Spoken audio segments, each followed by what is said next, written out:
Hello and a very warm welcome. Hindi में देखने के लिए डिस्क्रिप्शन में दिए गए लिंक को क्लिक कीजिए। My name is Nidhi Sekhon. I have co-authored these 3 books of panoramic Indian painting from classes 9 to 12th. In previous videos, we have already covered fundamentals of art, that is elements, principles and 6 limbs of Indian painting. And this video is a continuation of Rajasthani school of miniature painting. We have already covered origin and development, sub-schools and main features of Rajasthani paintings. And now we'll be taking up description of paintings, method and material of making these paintings and a few artists. And before I begin, please subscribe to my channel. Let's just look at the things that are given in the syllabus. In previous videos we have already done first 3 points, and now this video will cover study of method and material, description of paintings and a few artists that we have acquired some information about. Let's first look at the material that was used to make miniature paintings. First come Vasli. Vasli is a layered thin sheets of handmade papers glued together to get the desired thickness.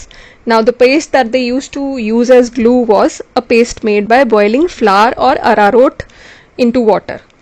Now for making colors, gum used to be added to the pigment of color to improve its brilliance and hold. The colors can be divided into 4 main groups: earth colors, vegetable colors, oxide colors and metal colors. Earth colors, the examples can be white chalk, locally known as khadiya, black soot or lamp black, ramraj and geru. The vegetable colors could be like brought from plants like indigo plant. Then deep red came from palash flowers and bark of a peepal tree. Now coming to oxide colors, the examples can be zinc oxide and burnt lead. Metal colors used to be the fine powder of metals like gold and silver. Now to get the desired shade, they used to mix several pigments so that they could give different lights and shades to in their painting. Now coming to brushes, brushes were made generally from squirrel tail, and sometimes they are also found from soft fur of ears of calf, goat or donkey. Now let's try and understand the method of making these miniatures. First step was basic sketching. In this they would make a primary drawing using a very light color, a reddish brown generally they would use on a paper called Vasli. This used to be a basic structure. Now if they wanted to use a figure or a tree or a design again and again in a drawing, they would also use the method of tracing. For tracing they used to use a animal skin, generally a deer skin, which was called a parchment. Now step 2 comes the application of khadiya or white pigment. Now whenever we make a drawing, sometimes there are unnecessary lines that we need to erase. So what they used to do, they used to put khadiya on that basic structure. Now step 3 comes final sketching. After putting khadiya, the whole thing becomes light. So they bring out the main details and main lines of that basic sketching. Now comes coloring part. Coloring used to be from light to dark. Lighter shades were applied first, and for getting darker shades they would use different layers. For 3-dimensional effect also they would use darker colors of the same color to get that darker color. So it was either done when the colors were wet or when they were already dried. Now comes the application of gold and silver. Jewelry was made with gold leaves or with powdered gold called halkari, and this golden color was sometimes applied on a base coat of yellow for better results. Now comes a beautiful technique called burnishing. The paper was placed face down on a smooth marble surface and rubbed from behind with the help of a agate stone called khota. This was done so that all layers of colors and textures become one. Now this you need to understand, because when you must have seen while painting also, when the paper is wet it expands, and when it dries again it kinds of shrinks and becomes uneven. So this was a very smart technique by these artists, with which they would make all layers of colors and textures, they would all come together and get a nice smooth shine. After burnishing comes the finishing part, also called khilai. This was a critical part because miniatures are known for details. You must have seen in Discovery channels and all, where you see documentary on making miniatures. The artists would sometimes even use a single hair brush to give details. So this was a very critical part done by experts. After finishing of the painting comes borders or hashiya or patti. Beautiful borders were made for every painting. After borders were done came the part of mounting.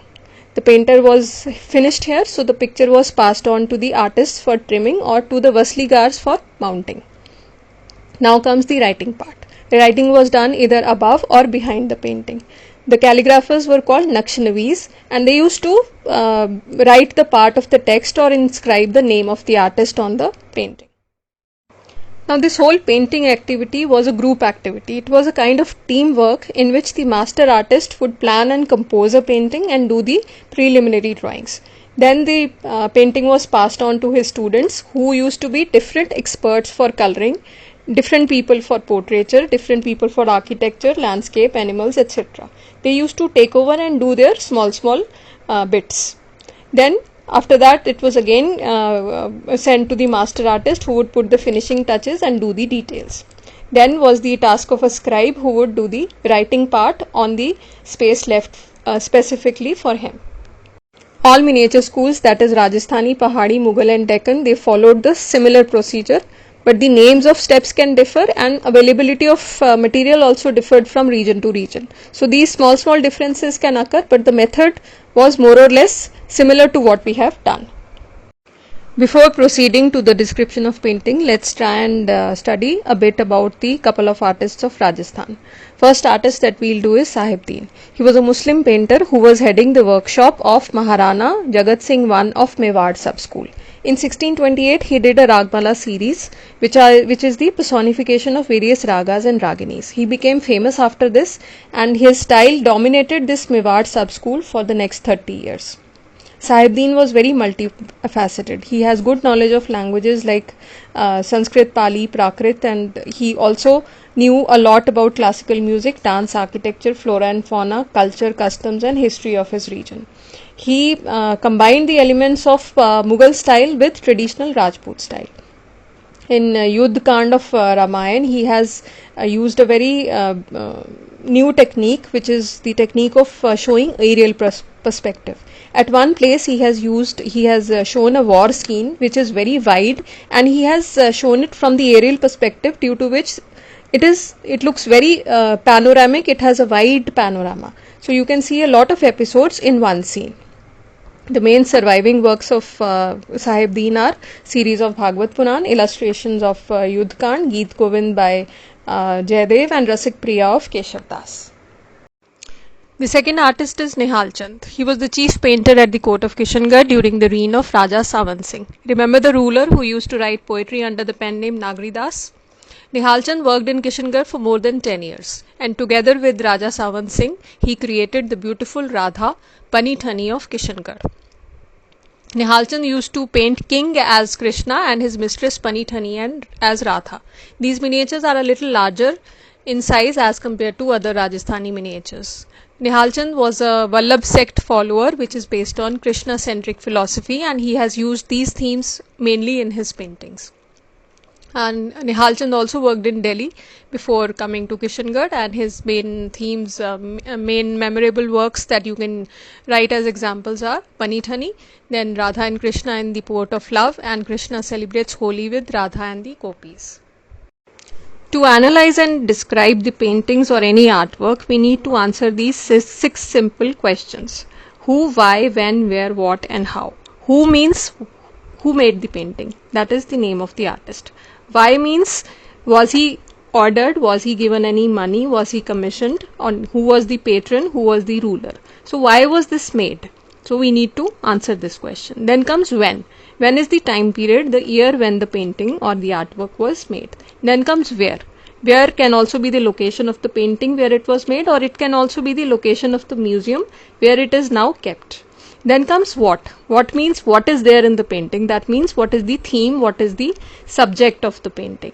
Then you answer the question of how. Now this how is the lengthiest part. In this you can also tell the medium, that is watercolors, tempera or poster colors, whatever that you are using to make the painting, or the artist has used to make the paintings. And then we also tell about the formal qualities, that is the style, the overall interpretation, which also includes the elements, principles and fundamentals of art that we have done. Once you answer all these questions, your description of an artwork is complete. Now finally we come to description of paintings. Our first painting is Maru Ragini.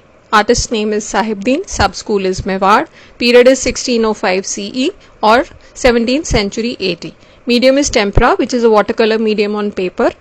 Collection is National Museum, New Delhi. Most of the miniatures that are in our syllabus are generally kept in National Museum, New Delhi.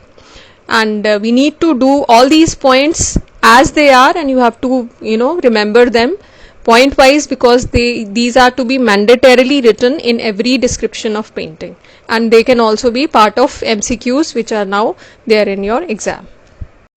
Whenever a question is asked in exam, they ask you the description of painting in terms of theme, compositional arrangement and color scheme.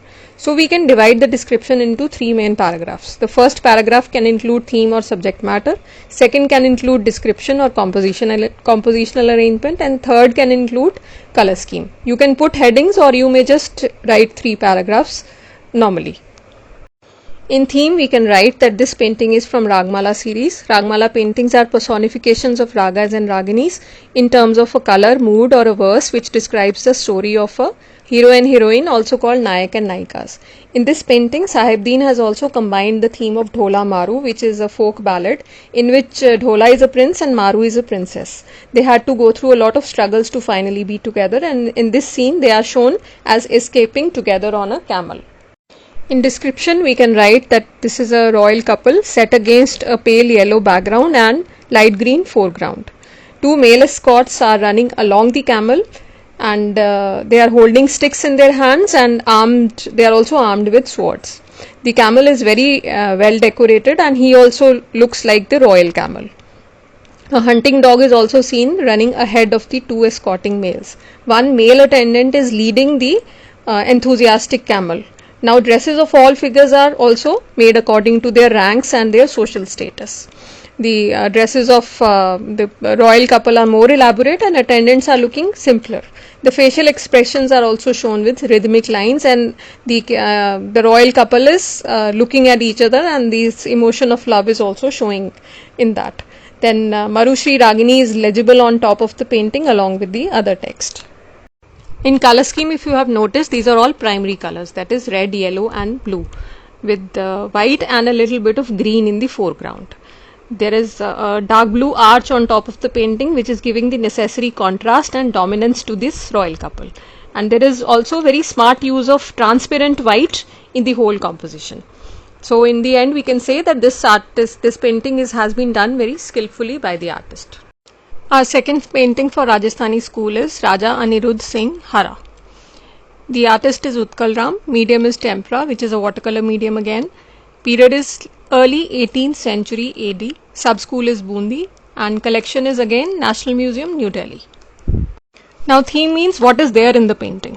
It is an equestrian portrait of a king. That means he is shown riding a horse. More, if you want to write, you can say that Rajput rulers were known to be very brave, and together with their horses they won a lot of battles. Now, coming to the description of the painting, we can write that this equestrian portrait of the young king has a mixture of realism as well as decorative style. The horse is galloping so high, it is so fast that you cannot even see the ground. The dark of the background and the whites of the king as well as the horse are in complete contrast with each other. Now, coming to the facial features of the king, they are made in ek chashma. Now, these words like ek chashma, do chashma, they will come repeatedly in miniature paintings. Now, what do they mean? Chashma means eye. Ek chashma means one eye. That is, there is a side pose of the face where only one eye can be seen. Then comes sawa chashma, which is 1 plus 1/4. So this is a certain angle where you can see one full eye, and the second eye is 1/4 visible. Then comes ded chashma, which means 1.5 eye. Then comes do chashma, that is the frontal pose where you can see both eyes. Hence our figure here is done in ek chashma. And there is a blend of youthfulness and aristocratic arrogance in the overall posture. The king is dressed in white with a bit of brown and golden and red in it. The royal costume and turban show a bit of Mughal influence in them. The figure is overall adorned with a lot of ornaments because he is a royal king, so it all looks justified. The sword of the sword that he is holding, it is red in color with golden stripes on it. The handle of the sword is also golden. The king is holding a flower in the right hand and reins of the horse in the left. And the way he is riding, he looks like an experienced rider because he is riding effortlessly with with a lot of royal grace. Now coming to the horse, there are beautiful refined details on the horse. Its hoofs are uplifted and the tail is swaying backwards because of the action, because of the speed. So this action has been beautifully caught in the painting. If you look at the head of the horse, it is a little smaller in proportion to the whole body, but overall the painting has beautiful, perfect simplicity. Our next painting is Chaugan Players. Artist's name is Dana. Medium is tempera on paper. Period is circa 18th century AD. Circa means the date is not exact, it is approximate. Then sub-school is Jodhpur from Rajasthan, and collection is again National Museum, New Delhi. The theme or subject matter of the painting is already given in the title, which is Chaugan Players. Chaugan is the Indian version of polo, and in this case the princesses are shown playing polo with their maids. Now coming to the description of the painting. Two princesses facing each other are sitting on the backs of two different horses in the upper section of the painting. Now if you look carefully, you will realize that their horses and their figures are a little larger. This has been done very smartly by the artist to give them their due dominance. Their polo sticks reach the ball on the ground. The other four horses with their female riders in the lower section of the painting are running away from each other in the opposite direction. The faces of these four ladies are turned backwards, their upper bodies are also twisted, and their arms are outstretched holding a stick each to reach the ball. The red ball in the center of the painting is enclosed by all 6 polo sticks. Now center of interest is created here in the center of the painting, and if you look closely, you will realize that the whole design is evolving from the center and there is radial balance in the composition. All ladies have high rounded foreheads and their faces are done in profile, that is ek chashma. Their eyes are elongated up to the edge of the face. Their skirts are bell shaped with thin stripes in the whole spread of the horseback. The heads of the maids are covered with ornis while the princesses are wearing royal headgears. Now these royal headgears are holding their hair also, which are reaching till their waists. All the ladies are wearing their contemporary Rajput costumes and all of them are beautifully ornamented. Even the manes of the horses are also decorated with hangings. So this is all befitting to the royal sport. Very little foliage has also been painted in the foreground if you see, and it is also done in decorated or stylized manner. There is no line of horizon if you compare this painting with the princesses playing polo from Deccan School. In that painting there is a better portrayal of depth and perspective. Now coming to the color scheme, figures are painted in bright colors against the flat pale green background. The brilliant colors are done in complete harmony. The horses are colored in brown, white and greys. So overall we can say that this painting is a good example of artistic skill and shows royal female pastime of those times. Our next painting from Rajasthan school is Krishna on swing. Artist is Nuruddin, sub-school is Bikaner, medium is tempera, that is again watercolor on paper, period is 1683 AD and collection is National Museum, New Delhi. Now coming to subject matter, this painting is based on Rasik Priya poetry of Keshav Das and is a beautiful depiction of spiritual love between Krishna and Radha. Now description, this painting is divided into 2 panels. The upper panel is an indoor setting and the lower panel is an outdoor setting. According to story, Krishna goes and spends some time with Gopi. Now this Radha doesn't like. In the lower panel, Krishna is trying to reconcile with Radha with the help of a Gopi. Now in the top panel, Krishna is shown sitting on a swing on the left side. There is a tiara on his head, that is a crown on his head. He is semi-clothed, he is wearing a white garland in the neck and there is a loose stole on his shoulders. His dhoti is an orange color. Overall the complexion is blue and it is kind of highlighting in the whole composition. The seat of the swing is hexagonal and there is a cushion at the back which is giving a sense of ease to his posture. There is another girl on the right who should most probably be the Gopi with whom Krishna spent time. They are both looking at each other. She is wearing a transparent veil on her head and she is sitting on a red mat. Her back is resting on the round bolster and there is a short wall behind her. There are small pillars in front of the girl and Krishna's swing is surrounded by broader pillars to support the swing. In the lower panel, which is the foreground, Radha and Krishna are shown sitting under separate trees on red mats. There is another Gopi in the middle who is trying to pacify the both of them. The clothing is almost similar to the upper panel, but Krishna's dhoti now is yellow in color. The Gopi's lehenga is striped, and it is she is wearing a soft purple choli. In the lower panel, there is also a mound, and trees in the background are beautifully rendered in detail. In the upper panel, we see architecture, and in the lower panel, we see more of nature. All the figures are done in profile, that is Ek Chashma. Colors are bright and very elegant, and lines are beautiful, refined, and precise. So, overall, this painting is a beautiful depiction of spiritual love between Radha and Krishna. Now moving on, our next painting is Radha, also called Bani Thani. Artist is Nihal Chand, sub-school is Kishangarh, period is circa 1760 AD, medium is tempera, and collection is again National Museum, New Delhi. Now theme here is very interesting. This is a portrait of Radha, and this Radha is a visualization of Radha in Kishangarh style under the reign of Raja Savant Singh. Savant Singh was a scholar and an expert in music, poetry and painting. He was a devotee of Lord Krishna and a follower of Vallabh sect. He wrote over 50 books under the pen name Nagari Das. Now Savant Singh fell in love with a girl who served as an attendant to his stepmother.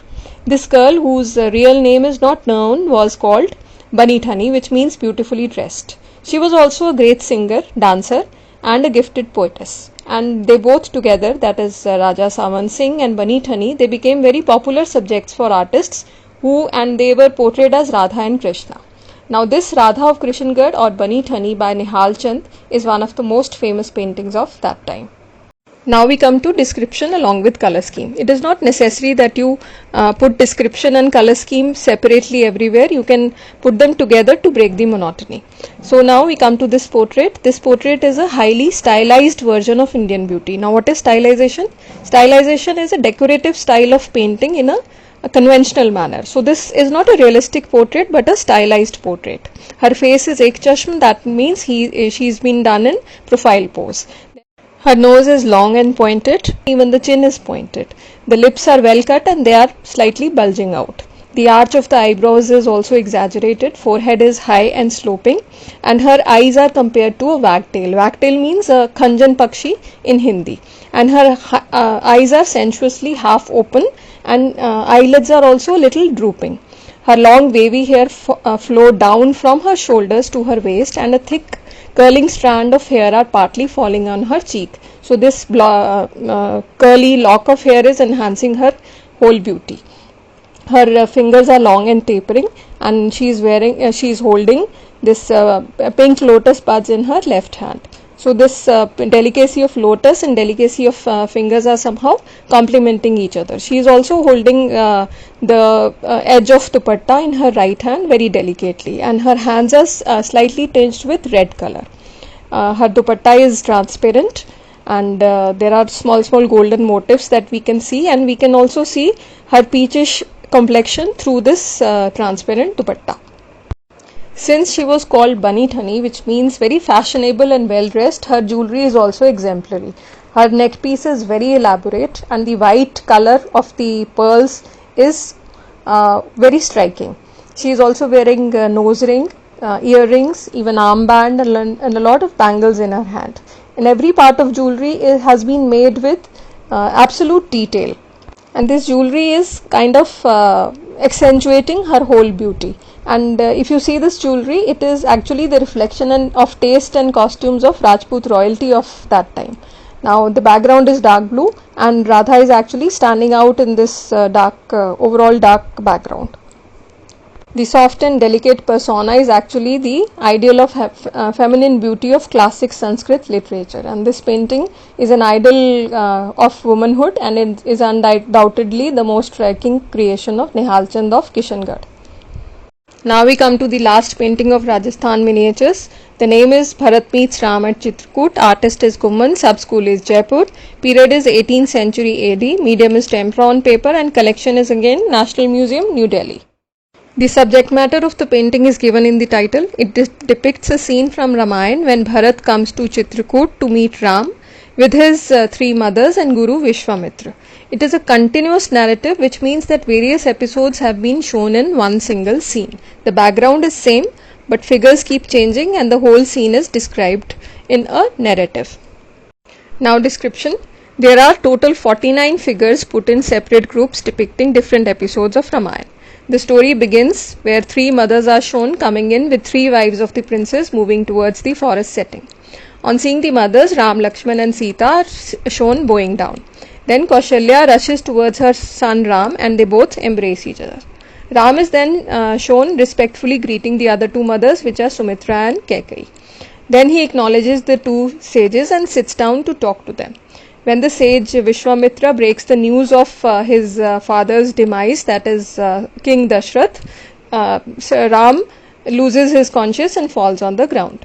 The figure behind the sages is Sumant, who is the charioteer of King Dashrath.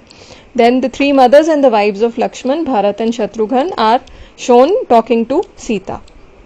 The narrative ends with the group or the whole group is leaving the picture on the right. So each character of the story is labelled. But our effort is not only to describe the figures, but we also have to describe the stylistic features, color scheme and the overall impact of the painting. So what else can we see? There is a small water body in front, which is perhaps Saryu river with blooming lotuses in different colors. There are groves of trees in front and at the back of the thatched roof. And this is the overall justification that it is a forest. The rocks in the farthest corner, the forest which they are showing, they have Persian influence in them. The overall mood is that of sadness and a little bit of hope of reunion of family, which eventually doesn't happen. Then the colors are earthy and very simple. The whites of the figures is overall striking in the whole composition, and repeated use of these figures is what is taking us from one episode to the next. There is a little bit of red in Sita's costume. Ram has been painted in a almost black color. There is a halo behind his head, and this overall painting in continuous narration, though there are a lot of figures, but the artist has done complete justice to the painting. So here we have finished with Rajasthani school. You can also access the Hindi videos in case some words are not clear. You can revise them in Hindi videos. Don't forget to share and subscribe to my channel so that whatever new comes, you can immediately access it. Now here are a few questions. If you can answer them, that means you've understood this whole description in the video. So thank you very much and goodbye.